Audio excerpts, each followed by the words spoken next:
നമുക്കിന്ന് നാളത്തെ USS എക്സാമിനേഷന് വേണ്ടിയിട്ടുള്ള കുറച്ച് ബേസിക് സയൻസിലെ ക്വസ്റ്റ്യൻസ് നോക്കാം. ഒന്നാമത്തെ ക്വസ്റ്റ്യൻ ഇതാണ്: which element is common to all acids? എല്ലാ ആസിഡിലും കോമൺ ആയിട്ട് കാണപ്പെടുന്ന എലമെന്റ് ഏതാണ്? ഹൈഡ്രജൻ. ഏതാണ്? ഹൈഡ്രജൻ. അടുത്ത ക്വസ്റ്റ്യൻ ഇതാണ്: what is the characteristics of A gas produced when an acid reacts with metal? ഒരു ആസിഡ് മെറ്റലുമായിട്ട് റിയാക്ട് ചെയ്യുമ്പോൾ അവിടെ ഒരു ഗ്യാസ് പ്രൊഡ്യൂസ് ചെയ്യും. ആ ഗ്യാസിൻ്റെ ക്യാരക്ടറിസ്റ്റിക്സ് എന്താണെന്ന്? ഫ്ലേമബിൾ ആയിട്ടുള്ള ഗ്യാസാണ്, അതായത് കത്തുന്ന ഒരു വാതകമാണ് അവിടെ പ്രൊഡ്യൂസ് ആവുന്നത്. അപ്പോൾ ആ ഗ്യാസിൻ്റെ പേരെന്താണ്? ഒരു മെറ്റൽ ആസിഡുമായിട്ട് റിയാക്ട് ചെയ്യുമ്പോൾ അവിടെ പ്രൊഡ്യൂസ് ചെയ്യുന്നത് ഹൈഡ്രജൻ ഗ്യാസാണ് കേട്ടോ. ഹൈഡ്രജൻ എന്ന് പറയുന്നത് ഫ്ലേമബിൾ ആയിട്ടുള്ള ഒരു ഗ്യാസാണ്, അതായത് കത്തുന്ന സ്വഭാവമുള്ള ഒരു ഗ്യാസാണ് ഈ ഹൈഡ്രജൻ എന്ന് പറയുന്നത്. മനസ്സിലായോ? അപ്പോൾ ഒരു ആസിഡ് ഒരു മെറ്റലുമായിട്ട് റിയാക്ട് ചെയ്യുമ്പോൾ അവിടെ പ്രൊഡ്യൂസ് ചെയ്യുന്നത് ഹൈഡ്രജൻ ഗ്യാസാണ്, അത് ഫ്ലേമബിൾ ആണ്.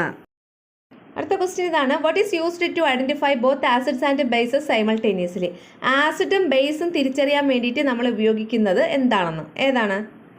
Universal indicator. ഏതാണ്? Universal indicator. അടുത്തത്: in what sequence does a solar eclipse occur? ഒരു സോളാർ എക്ലിപ്സ് അല്ലെങ്കിൽ സൂര്യഗ്രഹണം നടക്കുമ്പോൾ നമ്മുടെ ആകാശഗോളങ്ങളായ സൂര്യൻ, ചന്ദ്രൻ, ഭൂമി ഇതിൻ്റെ ഓർഡർ എങ്ങനെയായിരിക്കും? ഇവയെന്ന് പറയുന്നത് എർത്ത്, മൂൺ, സൺ, EMS എന്ന് പറയുന്ന ആ ഓർഡറിലായിരിക്കും. Earth, moon, sun. അടുത്ത question: what does the green circle on food packets indicates? നമ്മുടെ ഫുഡ് പാക്കറ്റ്സിലൊക്കെ ഒരു ഗ്രീൻ സർക്കിൾ ഉണ്ടാവാറുണ്ട്. അപ്പോൾ ഇങ്ങനെ ഒരു ഗ്രീൻ സർക്കിൾ ഉണ്ടെങ്കിൽ അതെന്താണ് സൂചിപ്പിക്കുന്നതെന്ന്? Answer: use of plants based ingredients. ഇതിൻ്റെ അകത്ത് പ്ലാന്റിനെ ബേസ് ചെയ്തിട്ടുള്ള ഇൻഗ്രീഡിയൻസ് മാത്രമേ ഉള്ളൂ, അതായത് വെജിറ്റേറിയൻ റെസിപ്പിയാണ് ഇത് എന്നാണ് അത് ഇൻഡിക്കേറ്റ് ചെയ്യുന്നത്. അടുത്ത question: how does the heat from the sun reach the earth? സൂര്യനിൽ നിന്നുള്ള ഹീറ്റ് നമ്മുടെ ഭൂമിയിൽ എത്തുന്നത് ഏത് വഴിയാണ്? റേഡിയേഷൻ. ഏതാണ്?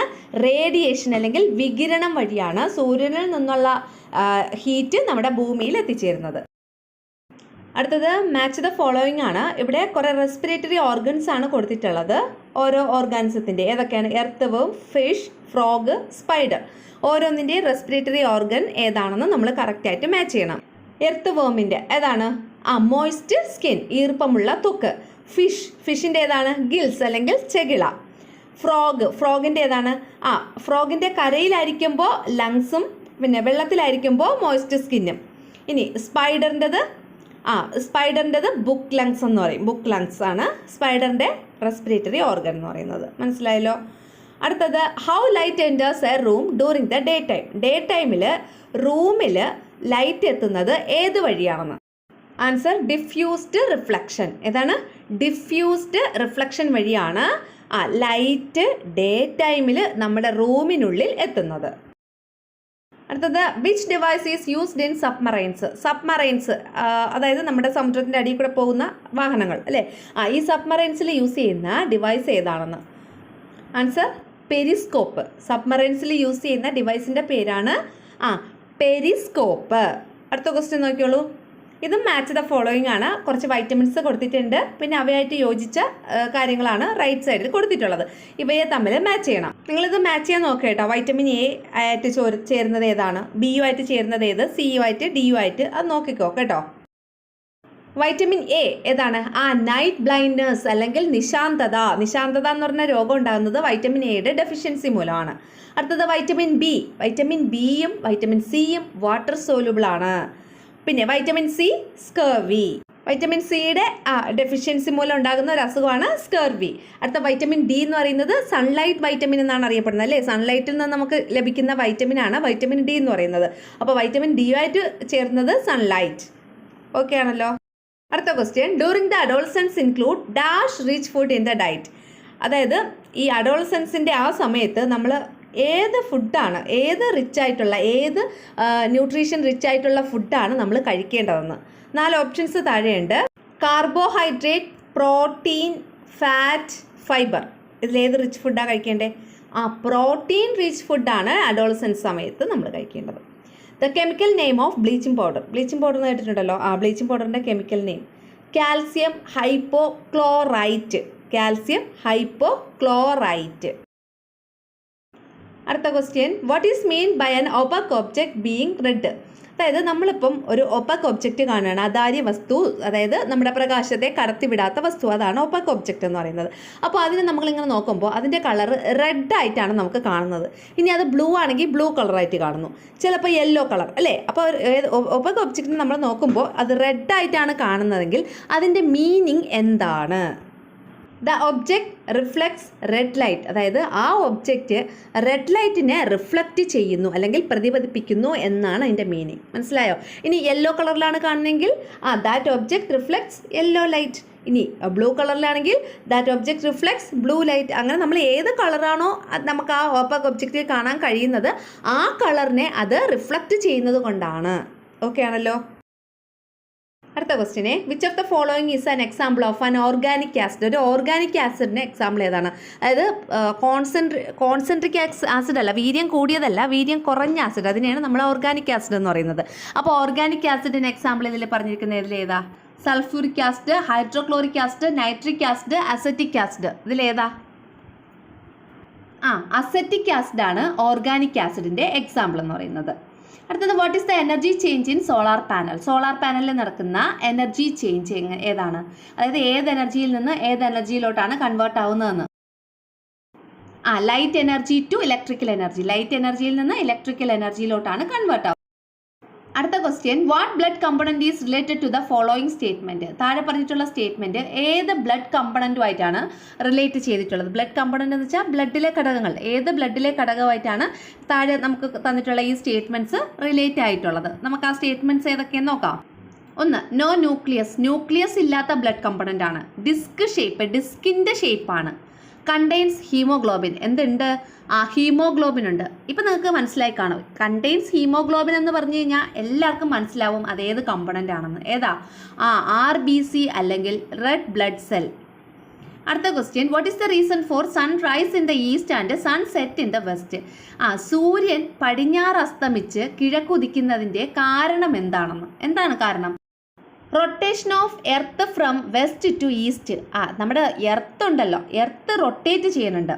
ഈ എർത്തിൻ്റെ റൊട്ടേഷൻ എന്ന് പറയുന്നത് എവിടെ നിന്ന് എങ്ങോട്ടാണ്?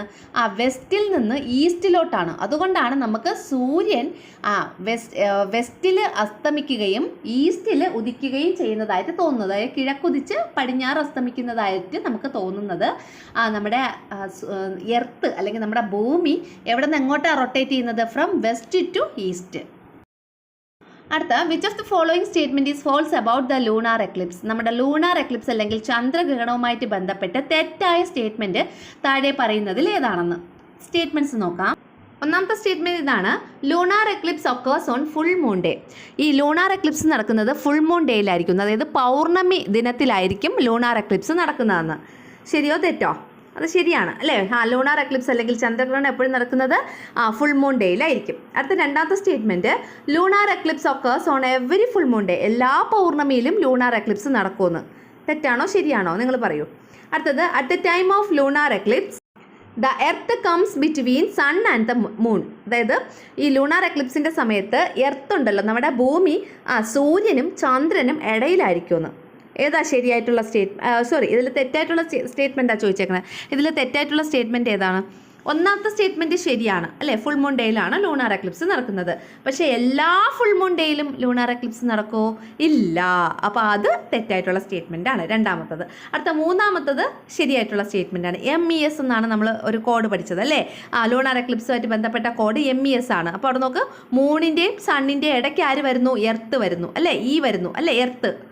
അപ്പോൾ അത് ശരിയായിട്ടുള്ള സ്റ്റേറ്റ്മെൻ്റ് ആണ്. അപ്പോൾ ഇതിൽ തെറ്റായിട്ടുള്ള സ്റ്റേറ്റ്മെൻറ്റ് ഏതാണ്? Lunar eclipse occurs on every full moon day എന്നുള്ളതാണ് തെറ്റായിട്ടുള്ള സ്റ്റേറ്റ്മെൻറ്റ്. അടുത്തത്, give an example of a microbial fertiliser. ഒരു മൈക്രോബിയൽ ഫെർട്ടിലൈസറിന് എക്സാമ്പിൾ എഴുതാനാണ് പറഞ്ഞിട്ടുള്ളത്. Answer pseudomonas. ഏതാണ്? സ്യൂഡോമോണാസ് ആണ് മൈക്രോബിയൽ ഫെർട്ടിലൈസറിന് ഒരു എക്സാമ്പിൾ എന്ന് പറയുന്നത്. അടുത്ത ക്വസ്റ്റ്യൻ നോക്കാം. The common part of the respiratory system and the digestive system. Digestive സിസ്റ്റത്തിൻ്റെയും റെസ്പിറേറ്ററി സിസ്റ്റത്തിൻ്റെയും കോമൺ പാർട്ടിൻ്റെ പേര്. Answer pharynx. ഏതാണ്? ഫാരിങ്സ് ആണ് കേട്ടോ. അടുത്ത question, 2 mirrors together form 7 images, find the angle between them. 2 mirrors തമ്മിൽ ഇങ്ങനെ വെച്ചപ്പോൾ അവിടെ 7 രണ്ട് മിറേഴ്സ് തമ്മിൽ ഇങ്ങനെ വെച്ചപ്പോൾ അവിടെ 7 ഇമേജസ് ഫോം ചെയ്തു. അങ്ങനെയാണെങ്കിൽ ആ രണ്ട് മിററിൻ്റെ ഇടയ്ക്കുള്ള ആംഗിൾ എത്രയായിരിക്കും? അപ്പോൾ ഇത് കണ്ടുപിടിക്കാൻ നമ്മളൊരു ഇക്വേഷൻ പഠിച്ചിട്ടുണ്ട് അല്ലേ? ആ രണ്ട് മിറേഴ്സ് ഇങ്ങനെ വെച്ചാൽ അതിൻ്റെ ഇടയിൽ എത്ര ആംഗിൾ ഉണ്ടാകുന്നോ അതിനനുസരിച്ചാണ് അവിടെ രൂപപ്പെടുന്ന ഇമേജിൻ്റെ എണ്ണം എന്ന് പറയുന്നത്. ആ ഇക്വേഷൻ എന്ന് പറയുന്നത് 360/a എന്ന് പറഞ്ഞ ആംഗിൾ -1 ഇതാണ് നമ്മുടെ ആ ഇക്വേഷൻ എന്ന് പറയുന്നത്. ഇവിടുത്തെ ആൻസർ 45 ഡിഗ്രിയാണ്. എങ്ങനെ വന്നു എന്ന് പറഞ്ഞുതരാം കേട്ടോ. അപ്പോൾ 360/a -1 ആണ് ഇവിടുത്തെ ഇക്വേഷൻ എന്ന് പറയുന്നത്. ഇനി നമുക്ക് ഇവിടെ ഇമേജിൻ്റെ എണ്ണമാണ് തന്നിട്ടുള്ളത്. 7 ഇമേജാണ് ഇവിടെ ഫോം ചെയ്തത്. ആംഗിളിൻ്റെ വാല്യൂ ആണ് നമുക്ക് കണ്ടുപിടിക്കേണ്ടത്. എയുടെ വാല്യൂ കണ്ടുപിടിക്കണം. നമുക്കിതെങ്ങനെ ചെയ്യാമെന്ന് നോക്കാം. 360/a -1 എന്ന് പറയുന്നത് 7 ആണ്. അവിടെ രൂപപ്പെടുന്ന ഇമേജിൻ്റെ എണ്ണം 7 ആണ്. രൂപപ്പെടുന്ന ഇമേജുകളുടെ എണ്ണം = 360/1 അതാണ് നമ്മുടെ ഇക്വേഷൻ. ഇനി എ ആണ് നമുക്ക് കണ്ടുപിടിക്കേണ്ടത്. ഇനി ഈ -1നെ നമ്മൾ ഈക്വലിൻ്റെ അപ്പുറത്ത് കൊണ്ടുപോകും. അപ്പോൾ 7 + 1 ആവും അല്ലേ? -1 ഈക്വൽ സൈനിൻ്റെ അപ്പുറത്ത് പോകുമ്പോൾ +1 ആവും. അപ്പോൾ 7 + 1 8 ആവും. അപ്പോൾ 360/a = 8 എന്ന് വരും. ഇനി എ ആണ് നമുക്ക് കണ്ടുപിടിക്കേണ്ടത്. അപ്പോൾ എ മുകളിൽ പോവും, 8 താഴെ വരും. അപ്പോൾ 360/8 = a. 360നെ 8 കൊണ്ട് നമ്മൾ ഡിവൈഡ് ചെയ്യുമ്പോൾ നമുക്ക് 45 എന്ന് കിട്ടും. അപ്പോൾ അവിടുത്തെ ആംഗിൾ എത്രയാണ് കിട്ടിയത്? നമുക്ക് 45 ഡിഗ്രി എന്ന് കിട്ടി. മനസ്സിലായോ ഇതെങ്ങനെയാണ് ചെയ്യാനുള്ളതെന്ന്? അപ്പോൾ രണ്ട് മിററിൻ്റെ ഇടയ്ക്ക് 7 ഇമേജാണ് ഫോം ചെയ്യുന്നതെങ്കിൽ അവിടുത്തെ ആ രണ്ട് മിററിൻ്റെ ഇടയ്ക്കുള്ള ആംഗിൾ എന്ന് പറയുന്നത് 45 ഡിഗ്രിയാണ്. ഓക്കെ ആണല്ലോ?